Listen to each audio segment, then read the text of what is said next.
الحمد لله رب العالمين الذي أرسل رسوله رحمة للعالمين والذي جعلنا من عباده المؤمنين. أشهد أن لا إله إلا الله وحده لا شريك له وأشهد أن محمدا عبده ورسوله الصادق الأمين. اللهم صل وسلم وبارك على سيدنا محمد صلى الله عليه وسلم وآله وأصحابه ومن تبعه بإحسان إلى يوم الدين. أما بعد فيا عباد الله أوصيني وإياكم بتقوى الله فقد فاز المتقون. أعوذ بالله من الشيطان الرجيم وتزودوا فإن خير الزاد التقوى واتقون يا أولي الألباب. صدق الله العظيم. Saudaraku jamaah Jumat Masjid Baitur Rahman yang dirahmati Allah, semoga kita, keluarga dan seluruh orang yang kita cintai kesehariannya selalu ada di dalam tatapan rahmat kasih sayang Allah Subhanahu wa Ta'ala. Karena jika seorang dalam hidupnya ada di dalam tatapan rahmat kasih sayang Allah, maka dipastikan orang tersebut hidupnya ada dalam bimbingan taufik dan hidayahnya. Artinya Allah bimbing ia untuk berada dalam kebenaran berakidah, kebenaran beragama. Karena bukan hanya Islam, saudara, di luar Islam pun mengakui akan kebenaran agamanya. Manakala Allah tatap kita dengan rahmatnya, maka Allah bimbing kita untuk kuat di dalam keagamaan kita, tauhid kita yang dibenarkan oleh Allah Subhanahu wa Ta'ala, yakni Islam. Lalu pun Allah bimbing kita dengan taufiknya, artinya keseharian kita Allah Subhanahu wa Ta'ala arahkan untuk mudah melakukan kebaikan dengan akidah yang benar. Lalu kebaikan demi kebaikan yang kita kerjakan, kelak suatu saat kita bisa berharap mendapat ridho dari Allah Subhanahu wa Ta'ala. Dan ridho tersebut yang menjadikan kita selamat di hadapan pengadilan Allah Subhanahu wa Ta'ala. Saudaraku yang dirahmati Allah Subhanahu wa Ta'ala, keberuntungan dan kebaikan terus Allah sematkan kepada kita. Sampai hari ini kita masih hidup, bahkan ada yang dalam sehat, kadang ada yang dalam sakit. Kita bisa hidup sampai hari ini, saudara, karena Allah yang mau. Allah tidak bisa diintervensi. Bisa saja Allah wafatkan kita sejak lama. Tapi ingat, saudara yang dirahmati Allah, hidup ini dibatasi dengan ajal.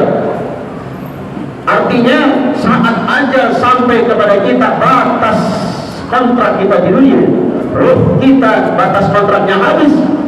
La yastakhiruna sa'atan wa la yastaqdimun. Tidak bisa mundur ataupun maju walaupun sesaat, saudara dirahmati Allah. Maka karena itu, atas kasih sayang Allah, kesempatan demi kesempatan terus diberikan kepada kita. Bagaimana kita memaksimalkan waktu yang 3 singkat ini agar kita terhormat nanti pulang berhadapan dengan Tuhan Allah Subhanahu wa Ta'ala.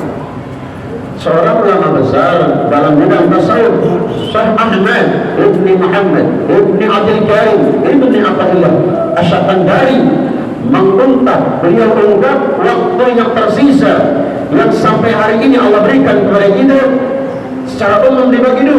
Hukukul fil awqat yumkinu qadawha wa hukukul awqat la yumkinu qadawha. Hak di dalam waktu, hak kita di dalam waktu tersebut yang tersisa, yumkinu qadawha, yang mungkin untuk mengqada, menggantinya. Tetapi yang kedua, wa hukukul awqat la yumkinu qadawha, hak waktu, waktu memiliki hak terhadap hidup, la yumkinu qadawha, yang tidak bisa untuk menggantinya.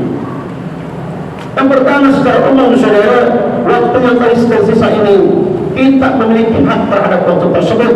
Waktu muayyanin, waktu yang sudah ditentukan oleh Allah. Manakala ada kewajiban-kewajiban kita kepada Allah yang belum kita tunaikan.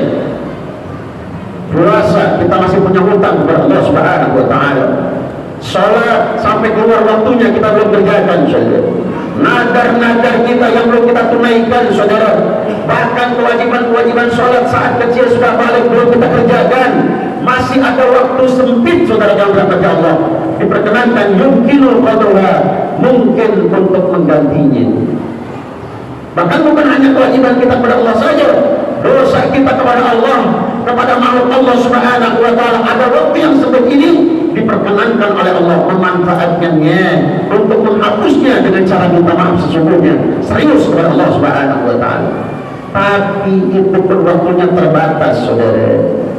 Kadang kita lengah, masih banyak hutang kepada Allah Subhanahu wa taala. Banyak dosa kita kepada makhluk Allah, kepada Allah Subhanahu wa taala. Banyak urusan-urusan kita kepada makhluk Allah.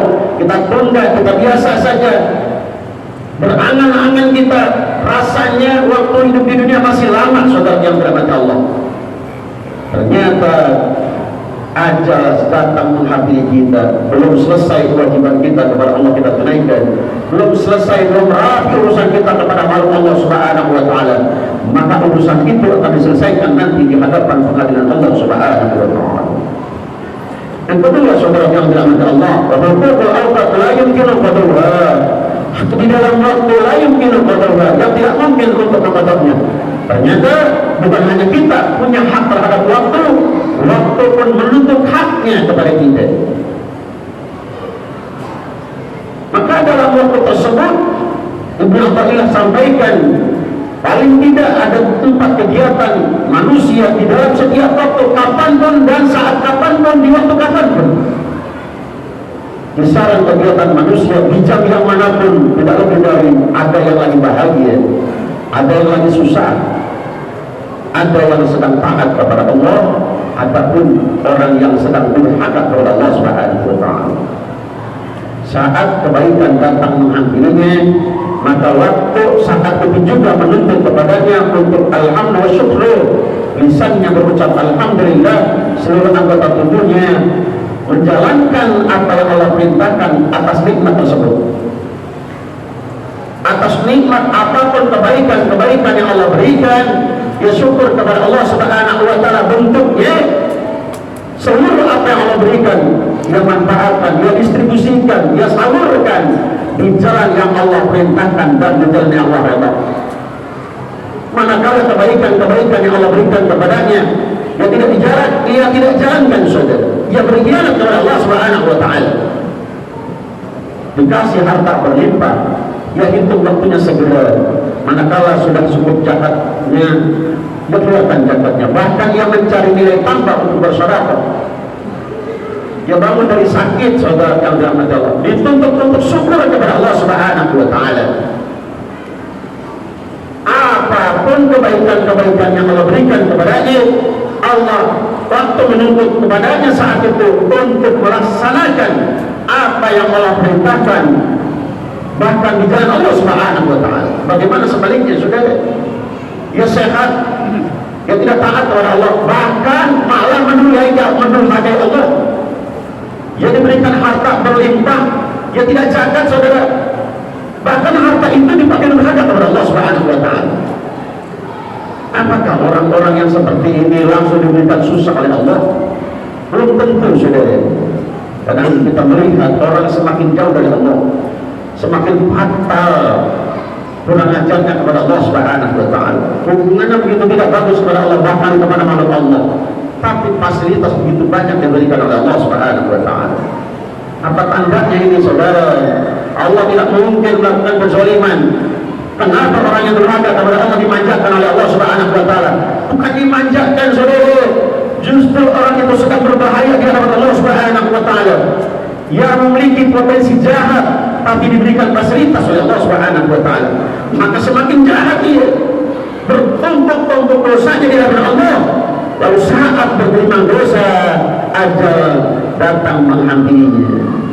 Saudara yang dirahmati Allah Subhanahu wa taala, maka kalau ada orang yang tidak taat kepada Allah, Allah berikan fasilitas kepadanya, justru Allah sudah berikan masalah yang sangat besar bagi dirinya. Tidak pernah ia ditegur oleh Allah Subhanahu wa taala, tidak pernah ia diingatkan oleh Allah Subhanahu wa taala, dan dia akan semakin kurang ajar, semakin jauh dari Allah, lalu bertumpuk dosanya. Dalam porsi dosa begitu banyak, dia pulang berhadapan dengan Allah Subhanahu wa taala. Lalu dalam waktu yang bersamaan ada orang yang sedang susah, sakit yang tidak pernah usang, saudara yang dirahmati Allah Subhanahu wa taala. Padahal dia sudah taat kepada Allah Subhanahu wa taala. Kalau dia taat, dia masih durhaka kepada Allah, saudara. Dia taat tapi masih mendurhakai Allah. Kalau Allah kasih masalah kepadanya, ini tanda Allah masih mencintainya. Allah tegur ia agar ia segera kembali kepada Allah Subhanahu wa taala sebelum mata menutup mata kepada Allah Subhanahu wa taala. Jadi jangan heran kalau di dunia banyak kita menyaksikan fakta terbalik. Orang yang kurang ajar kepada Allah, fasilitasnya begitu banyak. Orang yang sungguh serius taat kepada Allah Subhanahu wa taala, justru masalah banyak bagi dirinya. Masalah baik saudara yang dirahmati Allah, musibah baik buat orang beriman. Tidak mungkin masalah itu tidak baik. Kenapa? Karena masalah itu pun dijatuhkan kepada orang-orang yang sangat dicintai Allah, bahkan kepada Rasulullah SAW. Tidak ada makhluk di dunia ini yang paling dicintai mengalahkan cintanya Allah kepada Rasulullah SAW. Tidak pernah fasilitas itu begitu berlebihan Allah berikan kepada Rasulullah. Sering Rasulullah mengalami kesulitan-kesulitan, saudara. Ini tandanya bagi orang beriman, apapun masalahnya baik kalau dia menganggap masalah itu berpikir husnuzon kepada Allah Subhanahu wa taala, sampai pun sakit mengambilnya. Karena di dalam kitab Usburi Rasulullah SAW sampaikan ada dosa yang tidak bisa diistighfari, saudara. Anda pun yang minta maaf kepada Allah Subhanahu wa taala, tetap saja tidak dimaafkan kecuali Allah kasih sakit bagi dirinya. Manakala sakit datang mengambilnya, Rasulullah SAW sampaikan di dalam kitab tersebut, Allah utus 4 malaikat. Satu, dalam sakitnya Allah utus malaikat untuk mencabut kegagahannya. Lalu dalam sakitnya Allah utus malaikat untuk mengambil rasa, sehingga orang kalau sedang sakit tidak ada rasa yang enak bagi dirinya dalam hidupnya, dalam makanan apapun. Lalu yang ketiga, dalam sakitnya Allah utus malaikat untuk mencabut paras ayunnya. Makanya orang yang sakit sering lemes, saudara yang dirahmati Allah. Ayunnya hilang, gagahnya hilang. Dan yang keempat, dalam sakitnya, saat sakitnya Allah utus malaikat untuk mengutus dan mengambil seluruh dosa-dosanya tanpa istighfar, saudara. Saat sakit Allah sabar, maka saat itu juga setiap saat dosanya diambil oleh Allah Subhanahu wa taala oleh malaikat. Lalu saat sembuh, saudara, 3 malaikat Allah perintahkan untuk melihatnya. Orang kalau sudah sembuh, Allah perintahkan 3 malaikat mengembalikan apa yang dia cabut, sehingga dia menjadi segar lagi, sehingga rasanya kembali enak lagi, saudara, sehingga waktu wajahnya ceria lagi, saudara. Tapi ada 1 malaikat yang tidak Allah perintahkan untuk mengembalikan. Apa? Malaikat yang mencabut dosa, saudara. Saat orang itu sembuh dari sakitnya, malaikat yang setiap saat mencabut dosanya tidak Allah perintahkan untuk mengembalikannya. Dosanya Allah suruh buang, saudara yang dirahmati Allah Subhanahu wa taala. Maka setiap masalah yang datang bagi orang beriman tergantung bagaimana dia mensikapinya. Manakala dia husnuzon kepada Allah, maka apapun masalah datang kepadanya, tanda Allah sedang mencintainya. Maka orang kalau sudah taat kepada Allah, kalau kesulitan datang menghampirinya, jangan dijauhi orang tersebut, saudara. Dekati, karena orang tersebut sedang ada dalam kecintaan Allah Subhanahu wa taala. Yang ketiga, saudara, dalam waktu bersamaan ada orang yang sedang taat kepada Allah. Saat ketaatan kita lakukan, hati jangan diam, kecuali berujar syuhudul minna, menyaksikan agungnya nikmat taat ini. Karena kita bisa taat, ditolong Allah Subhanahu wa taala. Kita bisa menghindar maksiat pun ditolong Allah Subhanahu wa taala. Komitmen kita dalam akidah la haula wala quwwata illa billah. Tidak ada daya menghindar dari maksiat, wala quwwata, dan tidak ada kekuatan untuk melakukan taat illa billah, kecuali karena Allah, kecuali karena ditolong Allah Subhanahu wa taala. Dan terakhir, dalam waktu yang bersamaan ada seorang yang sedang mendurhakai Allah Subhanahu wa taala.